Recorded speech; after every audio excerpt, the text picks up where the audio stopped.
Hi,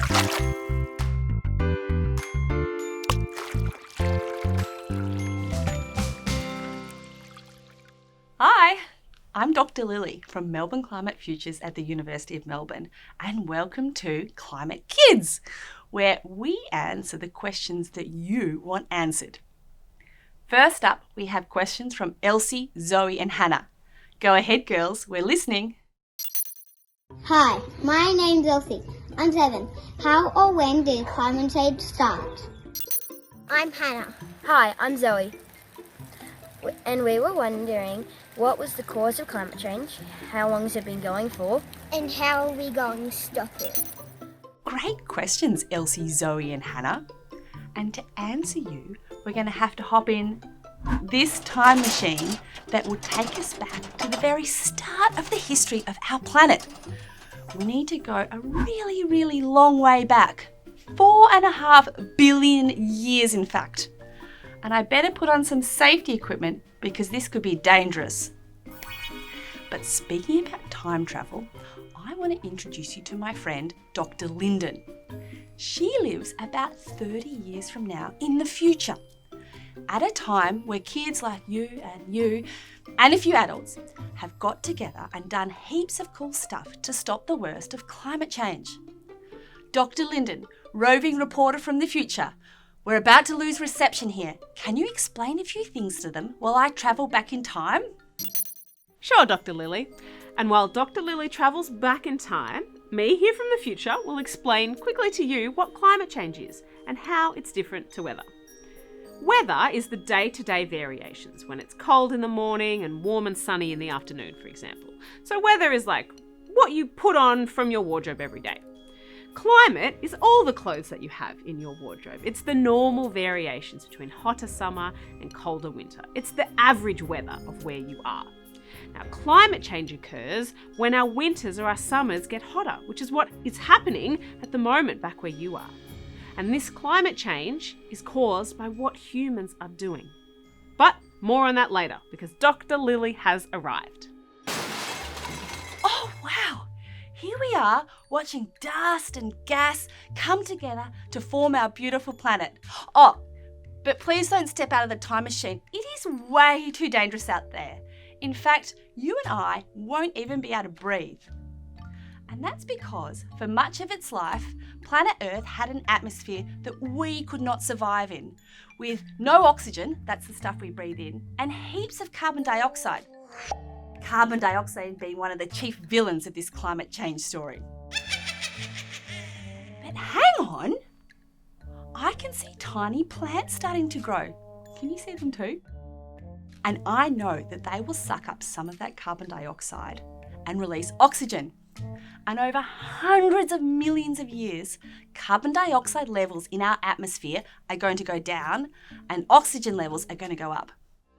Now let's hop back into the time machine to travel forward in time, but still in the past, to the time of the dinosaurs about 150 million years ago. Because that's when the fossil fuels that we use today started to form. Here we are. Can you see that Stegosaurus? Can you see the plant that it's munching? Well, that plant is currently sucking carbon out of the atmosphere. And if it avoids getting completely munched by that dinosaur, it might eventually be buried in the mud and then have layers and layers of dead plants and sticks and mud on top of it. And as it gets deeper under the ground, the weight of everything on top of it and the heat of being underground will make it compress. And because there's no oxygen under there, it won't decompose or break down. And Lily, in the oceans, there are loads of little tiny plants, phytoplankton and algae. They suck up carbon, and then when they die, they sink to the bottom of the ocean. These sediments can build up and form carbon layers over millions of years at the bottom of the oceans, and they form oil and gas too when they get squished and compressed a lot. And millions of years later, they might end up being found by humans, by which time they've turned into a rock called coal or perhaps oil or gas. And these things are full of the carbon that was sucked out of the atmosphere all those millions of years ago. And that carbon is essentially energy. It's the energy that makes electricity to run our lights or the petrol that fuels our cars.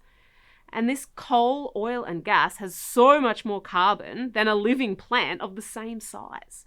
Dr. Linden, I guess it's a bit like comparing a fresh mango with a piece of dried mango. The dried mango has way more sugar for its size. And we are putting carbon dioxide back into the atmosphere at a much, much faster rate than plants can take it out again. Remember that it took plants hundreds of millions of years to remove that carbon out of the atmosphere, and we have put far too much back into the atmosphere in just 200 years.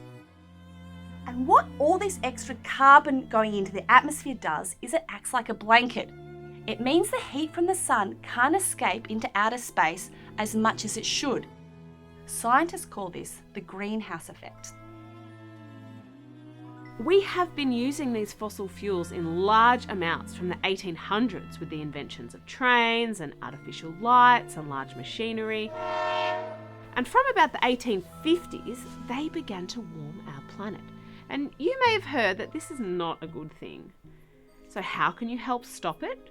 Well, you have to stop using fossil fuels. We have to stop using fossil fuels in everything that we do and transition into alternative energy sources like renewable energy from the sun and the wind. Australia is currently not doing its fair share to stop climate change. Why don't you write a letter or make a video for the Prime Minister and ask them to do more? Tell them that it's your planet, not theirs. Or there are loads of other good ways you can have your voice be heard.